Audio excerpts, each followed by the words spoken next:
Hello friends, ఈరోజు palak rice ఎలా చేద్దామో చూద్దాం.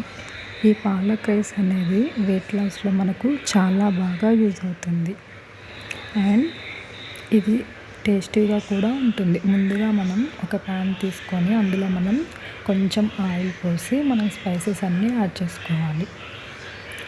అవి యాడ్ చేసుకున్నాక అందులోనే మనం కొంచెం పచ్చిమిర్చి కూడా యాడ్ చేయాలి. అందులోనే కొంచెం జీలకర్ర, కొంచెం ఒక 3-4 జీడిపప్పులు కూడా వేసుకొని కొంచెం ఫ్రై చేసుకోవాలి. అందులోనే మనం కొంచెం 2-3-4 మిరియాలు వేసి ముందుగా మనం స్టీమ్ చేసుకున్న పాలక్ని అందులో వేసి కొంచెం అటు ఇటు కలిపి కొంచెం సేపు ఫ్రై అయ్యేంత వరకు అలా ఉంచాలి.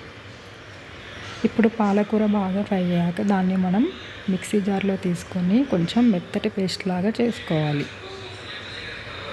ఇప్పుడు మళ్ళీ మనం అదే ప్యాన్లో పాలక్ పేస్ట్ని పోసి ఒక 5 మినిట్స్ వరకు బాయిల్ చేయాలి.